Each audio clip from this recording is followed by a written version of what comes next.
Hello and welcome to Healthy Mind, Healthy Life, the podcast that explores the interconnectedness of mental well being and personal growth. I'm your host, Avik, and I'm thrilled to introduce our esteemed guest for today's episode. Joining us is Avni Panchal, a licensed clinical social worker and empowerment coach who is widely recognized as the Indian counselor. So the Indian Counselor is a show in YouTube, and she's the host of the show. So with over a decade of experience in the field, Avni offers invaluable insights into mental health, relationships, and intricacies of Indian culture. Avni's diverse background spans both the public and private sectors, so which she has worked tirelessly to create safe spaces for individuals to share their thoughts and emotions without fear of judgment. Her mission is to help people tap into their inner strength, cultivate self love, and mental health. As a woman of color, who immigrated to the country as a teenager, Avni is passionate about helping BIPOC individuals and navigate the unique challenges that cultural influences can have on their sense of self. So, by normalizing the conversations around mental health, Avni strives to ensure that it is regarded with the same importance as physical health. So, as an entrepreneur, Avni also delves into the realm of money mindset, uncovering the transformative power of betting on oneself and embracing a healthy relationship with finances. So get ready to inspire as Avni shares her wealth of knowledge and personal experiences. So this episode promises to explore the intersections of mental health, culture, personal growth, and entrepreneurship. So without a further ado, let's dive into the enriching conversation with the incredible Avni Panchal, the Indian counselor. So welcome to the show, Avni. Thank you so much, Avik. I really appreciate the kind words. Great. So Avni, like I have read about the profile, I have read about your work. So, before we get into in detail, like, can you share with our listeners, like, why mental health is still stigmatized in the Indian community, and maybe what are some common misconceptions surrounding it? Yeah, absolutely. And I'm really grateful for your podcast and what you're doing because I think it's so wonderful that you're trying to destigmatize mental health because everyone has something going on in their life, right? And I don't think not talking about it is helping anybody. So as you very beautifully said in my introduction, I'm a licensed clinical social worker. So I'm a therapist and a coach. I call myself an empowerment coach. And mental health has been something that I have been working in this field for the last 11, 12 years. There is a real stigma in our culture. I don't know how else to say it, to sugarcoat it. It really is. There is a stigma in our culture. And for the longest time, even in my family and my extended family, to be honest, they didn't really know what I'm doing. Like they know I'm doing something, but they have no idea. What is it that you do? Do you read people's mind? Do you help them? How do you help them? So there's been so many misconceptions over the years that I've heard from our community because the stigma is real, right? I haven't heard the conversation. I would like to say the conversation is changing, which I'm grateful for. People like you, in terms of your podcast, other individuals are trying to change the conversation. Having said that, there is still this notion if I go to a therapist or a coach, or if I ask for help, I'm weak, there's something wrong with me, or I should be able to do this on my own. I have everything, or sometimes what unfortunately parents or relatives may say with the best of intentions, because I'm not here to disrespect any parents or family members, but unfortunately sometimes people will say, oh, just but pick yourself up. It's not nothing to be sad about. And we don't really know why that person is feeling that way. I think they pick up what the Cone in her mental health journey has also shared that she had everything going for her and she was still very depressed and she didn't know why. So I'm glad the conversation's happening because the stigma really is if there's something that I have to ask for help for, that means I'm doing something wrong or there's something wrong with me. And I'm really here to tell everybody that there's nothing wrong with you. Asking for help is actually very courageous. And we all want to share the load a little because it lightens it up a little for us. Exactly. That's the true thing because I guess this is the mindset and which we definitely need to change because it's not a problem. It's not a kind of crime also. So it's natural and there are people and there are ways to solve it. So always seek help for the same. It's totally correct. So but the next thing is like, what are some of the common factors or societal norms within the Indian community that contribute to the stigma surrounding mental health? I think the very first one that I lived in my family lived experience, and I've seen in many Indian families, is you don't share what's happening in our family. You Yeah. don't share anything outside our family. This is between our family and you don't share it out. And I think it in with the best of intentions of okay, we don't want to share what's going on in our family. It actually hurts the family more than it helps them because when there really is something going on in your family, whether it's your sibling that's going through something or your partner that's going through something, if you're not able to talk to other people and you have to keep the family secret within the family, you actually do more harm because there's no way to get another perspective to look outside of your own family and your own life of what is actually happening. So I think one of the biggest things that is contributed in our culture is this idea of you don't speak to others outside of our family. The other thing that happens is also this notion of, just like move on, like let life is just, I heard this and I can speak a little bit of Hindi, so it's like tension nahi lene ka, it's fine, right? And I've always heard that as like, don't worry about it, just think positive, be positive. And once again, best of intentions of saying yes, think positive, but what if you really were having a bad day? What if something really was going on that was impacting you in a way that was really hurting you?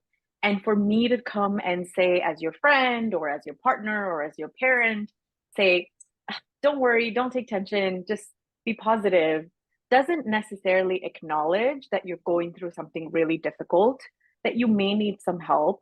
And it also doesn't normalize for you that it's okay that you're feeling that way. Because I think sometimes this idea of, oh, just think positive doesn't allow the person permission to feel bad one day because we've all had bad days. And then other thing that I think is major in our culture is language. Like I don't know, and I speak Hindi and Gujarati. I Mhm. know there are way more languages than just those two in our country. And I know in my language, in Hindi and Gujarati, there isn't a word for mental health. Correct. And the way I've seen it described is, oh, I have a lot of tension. But Mhm. tension could mean I have physical tension or I have mental tension. But it's never defined as there's something going on with my mental health and well being. I've never heard anyone, and I don't want to say never, but it's very rare that I've heard someone say something like, oh, I'm going through a lot. I want to manage my mental health. It's not a normal conversation that people are having. I think it's changing, but I think that also adds to the cultural pressure of what if I wanted to say that and that's not a normal conversation, then am I going to actually say that? And then add the layer of if you're a man in this culture, or if you're someone that's, higher up in your family, maybe you're the oldest, or maybe, you're the head of the household, that also adds more pressure because you should be put together and you should have it figured out. So I think that also adds, to the notion of not wanting to talk about mental health. So these are some of the ones that I've seen.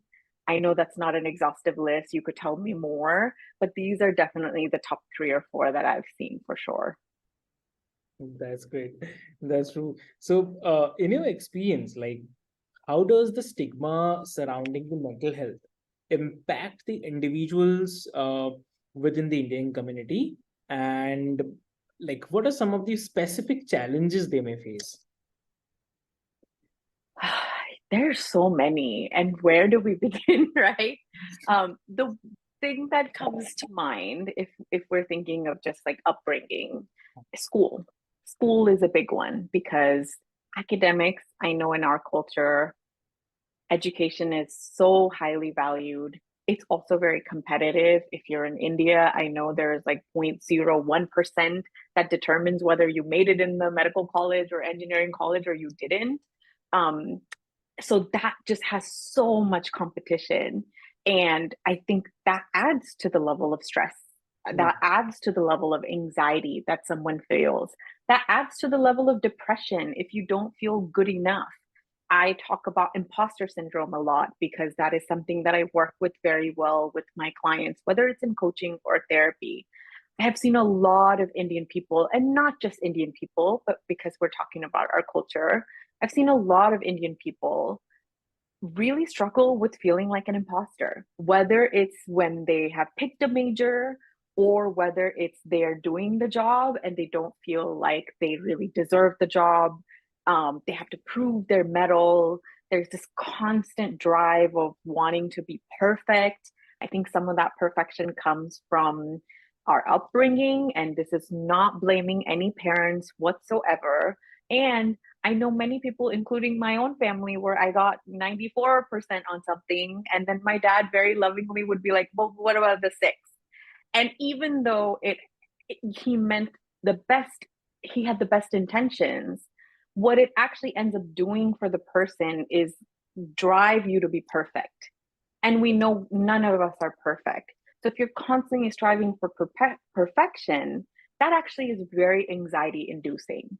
So on academics, there's impact on mental health, but even on relationships. So depending on, what your cultural lived experience is, whether you were allowed to date or not allowed to date, and then all of a sudden you're of a particular age where you have to get married. Maybe it's 25, maybe it's 30 in your culture. It depends on what the age is. But all of a sudden, you were never allowed to date, and now you need to find someone because you need to get married and settle down. So there's pressure in that as well, right? So mental health shows up in many different ways for many different people. I also think mental health shows up once you are in your career that you thought was going to be the thing that was going to be succeed, making you successful. Let's say it was the engineering field that you picked or the medical field.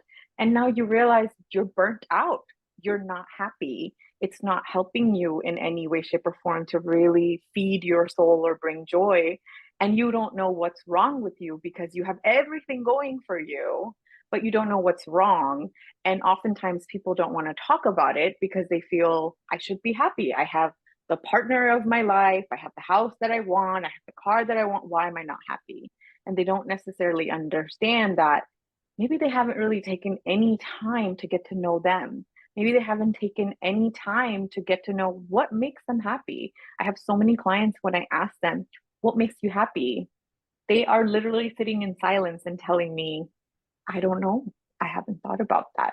And a lot of us in our culture just drive for this, we got to be ambitious, we got to move up the ladder, and we got to succeed and be something and make it. I think that pressure genuinely adds to someone's mental health and well being. That's great. So, like, can you help with us with the steps that an individual take to break the silence and initiate conversations about mental health within their families and communities? Because, like, just prior to this, we are talking about like feeling shy, not open to communicate. So, in that cases, like, any steps you would suggest? Yeah, absolutely. And I want to show a lot of compassion to someone who is trying to attempt to talk about this because I know how difficult it can be. I know how scary it can feel. And I really want to just tell them that, you're trying to break some of the cultural norms that we all have, and we're trying to break the generational patterns. And so, be proud and recognize that takes a lot of courage on your part. Having said that, I think some of the ways that we can start having conversation. One, it's going to be important to figure out who that person is that you trust to begin with. Because you don't want to start this conversation with a relative that you know is going to just put you down when you're going to say something. That's not a person that you're really what I call psychologically safe with. So you really want to start figuring out first with who is a person, like if I were to share something that's going on in my life, who is the person that I normally would want to go to? Maybe that's a friend, maybe it's one of your parents, maybe not both. Maybe it's a cousin that you're really close to. So one, figure out first who that person is that you feel could potentially hold that information for you, because you don't want to just start sharing with everybody, because it's not necessarily the best idea. If someone's going to really put you down, that actually has more harm to you, and you probably are going to be less likely to ever want to share it again. So find someone that you really are, connected with, trust, and then start having a conversation. And I really mean conversation, because this is something that is really vulnerable to you.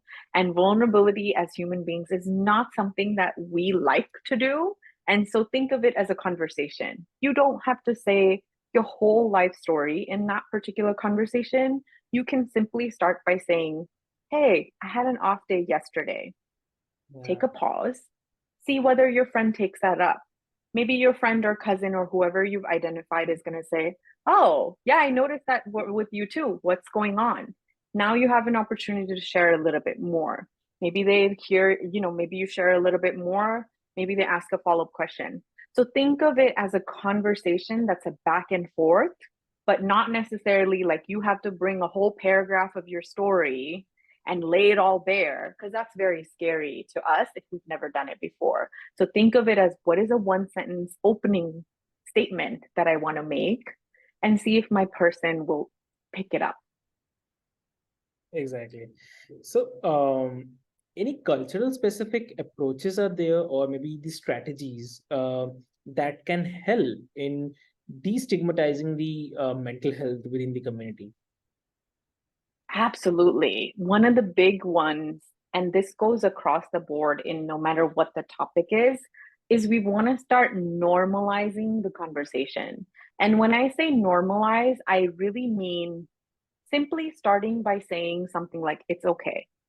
And so, what do I mean by that? If someone said, "I had a really bad day," and they were in a group of friends or a group of people, instead of saying, Talia, why are you so upset, or XYZ, start by saying, "Yeah, that's okay. We all have bad days some days." You simply doing that allows the person to know it's okay for me to have a bad day. And it allows them to know I can come here and have that conversation. Because if we make fun of that person or put them down, all we're telling them is this is not a place for you to have the conversation. And I don't really care to hear anything you have to say, even though that is your friend and you probably want to hear what they have to say. Unintentionally, that's the message we're giving. The other thing that I would say is that a lot of times in our culture, we stay silent. When we see someone struggling, we stay silent, or we're in the corner gossiping about their life. And I really hope as a culture we can stop that, because when we are judging someone else, we're also judging ourselves. Yeah. Because what we're telling ourselves is, when and if I get there where I'm struggling, I'm going to be highly critical of me. And so we're not only serving the other person by judging them, but we're also not serving ourselves, because we're not normalizing that for ourselves. And I'm here to tell you, even if you have the best of life out there, there's never going to be not a day where you won't feel okay. And Right. so, are we wanting to create a culture and a space where we're normalizing things? Or are we wanting to create a culture where we're putting people down and just kind of, keeping what I call the status quo at bay, like keeping the culture going of we don't talk about things, and then it just in turns hurts ourselves, but it also hurts others. So I would say very specifically cultural piece would be normalizing it in any conversation, saying that it's okay, saying that it's normal, and then really when you're real recognizing that there's silence in the conversation or someone wants to gossip about it, maybe you're that person that says, you know what, I don't feel like talking about this right now because I know that person's really struggling. And I know that that may mean that friendships will be changing, but I'd rather have a culture and a community where people are supporting one another than putting people down. Correct. So that's the best way I'll also believe. So along with that, like, how can an individual educate themselves and maybe the others surrounding that person about mental health to promote the understanding and acceptance?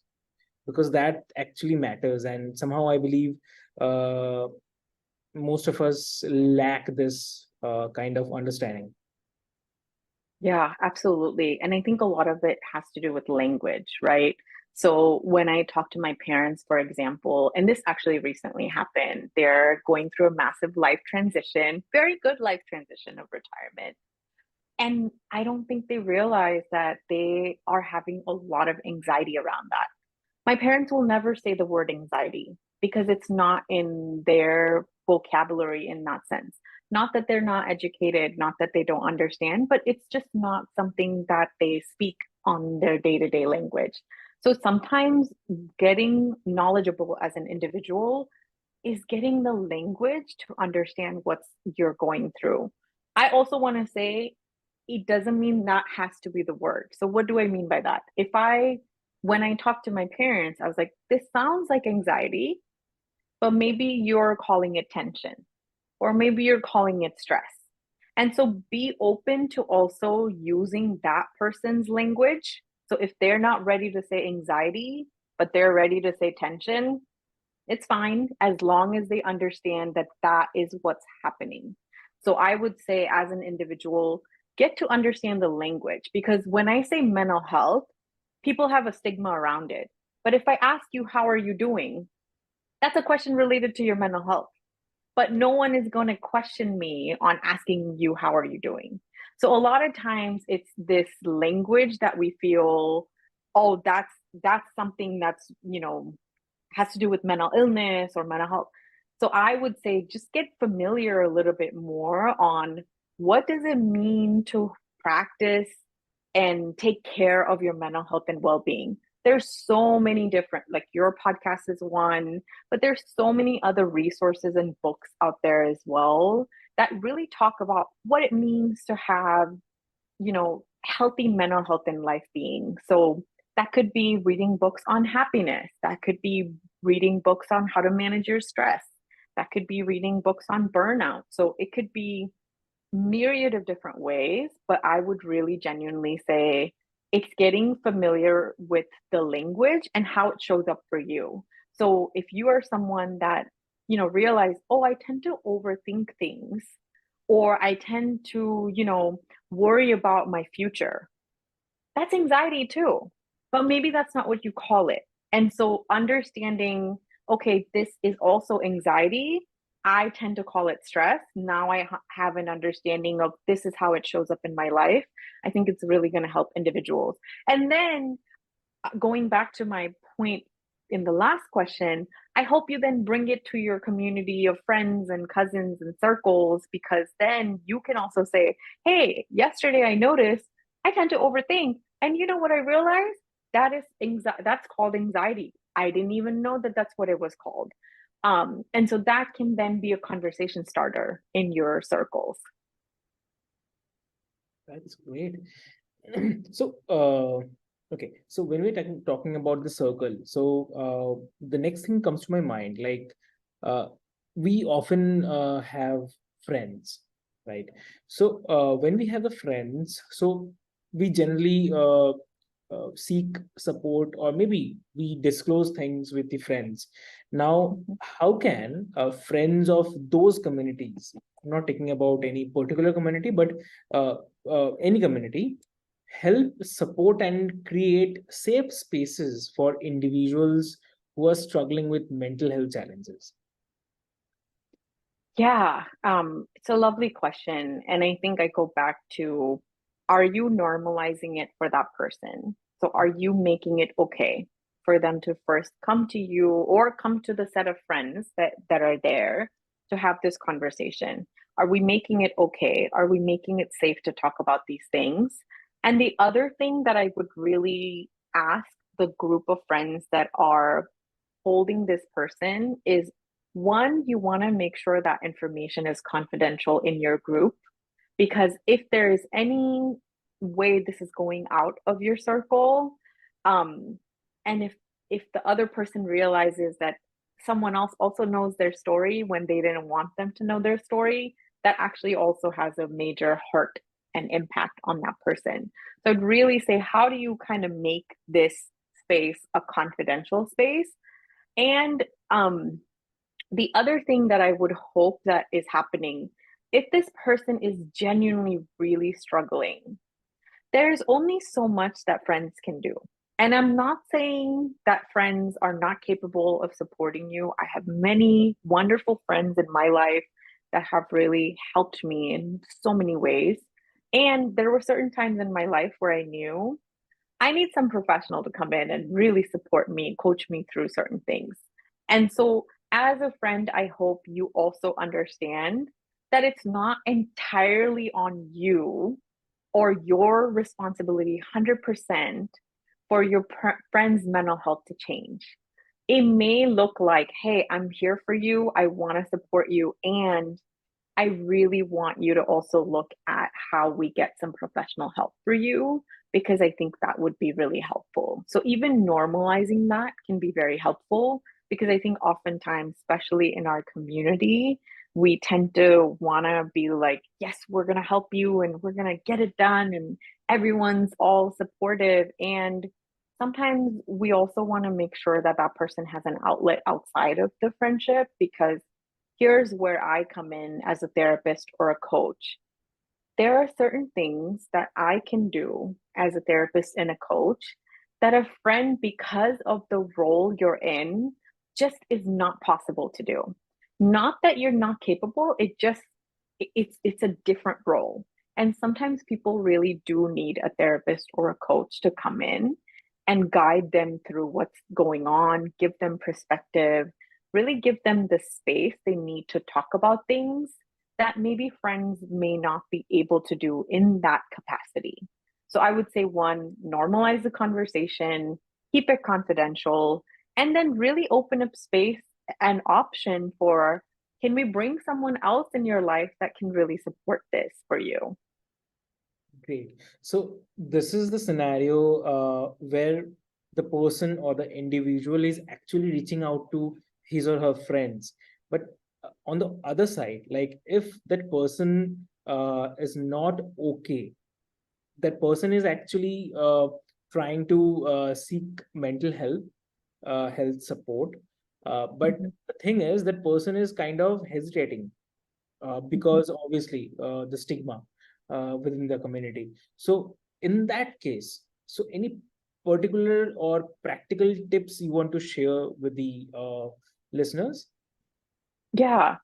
One, and I think that's one way common than more people realize. I think there are so many people out there that want the help, don't know how to ask for the help, or Yeah. have hesitation because it makes them feel weak, or, whatever's going through their mind. And it's very, very incredibly common. So, as a friend, I think it's going to be really important to name what you've observed in this person. Because oftentimes, if we come in and say, hey, I've noticed you're really anxious or depressed, I've already put you in defensive mode. You don't want to talk to me about it. You're like, no, I'm not depressed. No, I'm not anxious. No, XYZ. And so it's going to be really important to simply name, what have you observed? And so if this person is depressed, for example, maybe it's something that you've noticed, like this person's very isolated. They're not talking to anyone. They've stopped doing the things that they like to do. All signs of depression, but I'm not saying that's depression yet. I'm simply opening the conversation and saying, hey, in the past few weeks, if it's past few weeks, if it's past few days, you say past few days, I've noticed a behavior change in you. And these are the things that I've noticed. I'm wondering, what do you think about that? Because you want to still give opportunity to the other person to share their story. We don't want to label something until the person has labeled it themselves. So I would really say in that example or in any other example, let's say this person just got promoted and they have massive amount of stress because of their promotion, or they got laid off and they have massive amount of stress because they got laid off, or they just got married and they had massive amount of stress because of that. Any example in that situation, it may be helpful to simply start by naming what you've observed in terms of the behavior for that individual and ask, what do you think that is? And then it may be important to have the conversation on, how can I support you as your friend? Because I really want you to be happy. Is there anything that I can help you with in this moment? What would you like from me? That opens the door for the friend to ask for help because you initiated it and they didn't have to. So and I would say, if you really are willing to give the help, because if you're not willing to give the help, don't make the offer, because then the person's going to say, this is what I need. And you could say, oh, actually, I can't help you. So if you really are willing to help the person, then ask, what is it that you need from me in terms of the help? If you've also gone through something similar, because I've seen certain instances where people have gone through their own stress or anxiety or depression, and you feel comfortable sharing with that person, hey, this is extremely normal. I've had something similar happen in the past as well. It really helps sharing it with someone. That allows the other person to know, hey, I know what you're going through, and it's okay. So those would be some of the things that I would say for someone that's really hesitant and not ready to take the help right away. That's true. So, any specific or any success stories or the initiatives within the Indian community that have made significant strides in breaking this stigma around the mental health? In my personal life or just in general in the culture? In general, maybe, or if you want to share your personal like stories, if you. Yeah, I mean, I think definitely media, for example, has been opening up a lot more about mental health. I've seen certain movie topics come in and make it more normal.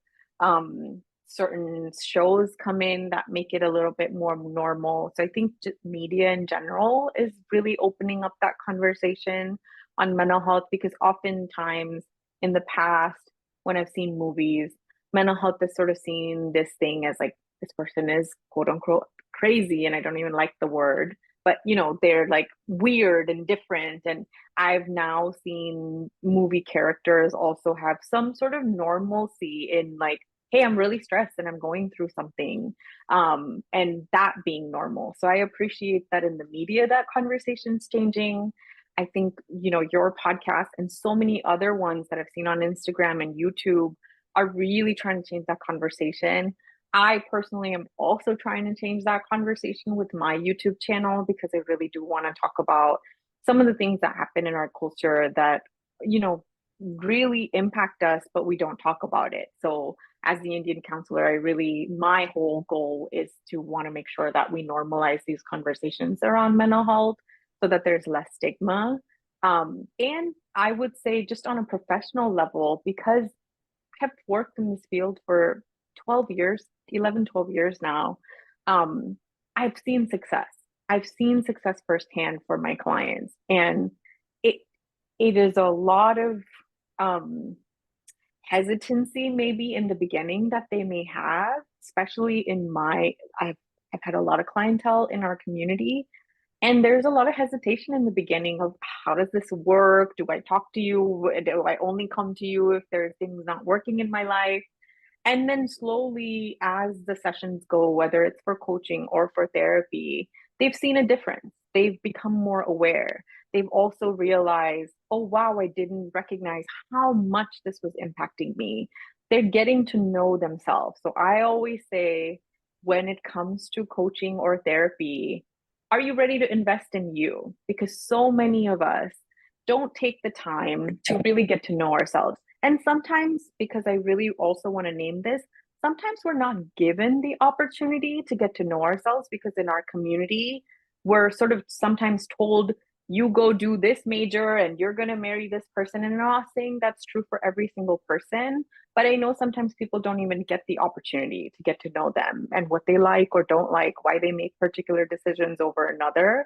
And so therapy and coaching specifically as well, can really help you get to Yeah, know you. And we really want to invest in getting to know us. That's the best thing we can do for ourselves. true. Exactly. So, like before we like wrap up the episode, we're just near to the end of this episode. But before we go ahead, uh, there is what advice do you have for the individuals who want to pursue a career in mental health and work towards shattering the stigma within the Indian community? So many things. Uh, well, okay. So, one, if you are coming in this field, come on board. We need as many people as we can have. So, please welcome in. Um, I would say for the person that's pursuing the mental health, a career in mental health, one, if your parents are not accepting or your family is not accepting, because I also know that's real, that's something that I was grateful that my parents accepted it, but they also weren't quite sure what I was doing. So they were like, not sure what you're doing. Um, so if that is your situation, please know, if you really do enjoy this, if it makes you curious, if it's bringing, some intrigue in your life, then I would say keep pursuing it. Um, and having said that, I think one of the best things you can do as a mental health professional is getting to know you. So I am not going to stand here and tell my clients to get to know them and not know anything about me.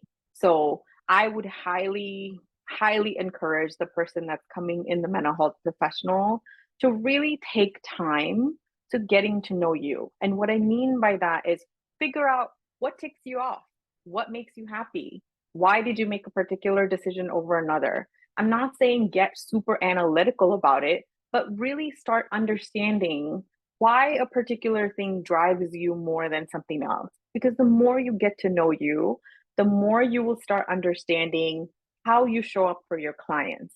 Because our humanity is also in the room. I think in my field and in my profession, I've been told the client is the most important person in the room.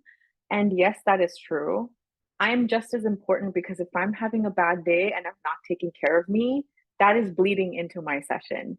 So I would say, as a mental health professional, really, really, really take the time to get to know you, find a routine that really helps you take care of yourself, because you're not going to be able to pour into anybody's life if you're not pouring into yourself.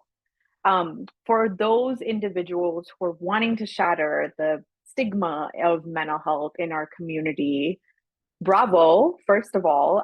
Please join the community. I want as many people in this fight as possible. And I would say the more you can make it okay to have these conversations, the more you can have these conversations, the more you can check someone who's putting another person down. Even though it's uncomfortable, the more we're able to do that, that's what's going to break this cycle of generational cultural status quo where we don't talk about things, but we keep feeling that impact individually and not sharing the load. So I really hope that people are able to go on this journey and recognize that you're not alone, because so many of us are trying to do the same thing in our family, in our extended family, in our work culture. So the movement is happening, and I'm really grateful to see that people are wanting to join it. Wow, that's a great advice, I would say, like for all the listeners. And thank you, Avni, for sharing all your insights. So, and that brings us to the end of this eye-opening episode of Healthy Mind and Healthy Life. We hope that our listeners have found our conversation with Avni, the Indian counselor, on breaking the silence, shattering the stigma of mental health in the Indian community was insightful and thought provoking. So, Avni's dedication to normalizing the conversations around the mental health within the Indian community is truly inspiring. And by addressing cultural nuances, challenging the misconceptions, and fostering the understanding, Avni is paving the way for a more accepting and supportive environment for mental well-being. So we encourage like you to take the knowledge and insights shared by Avni and apply them to your own life and relationships. Let's all play a part in breaking the silence and shattering the stigma surrounding the mental health, not only within the Indian community, but in a society as a whole.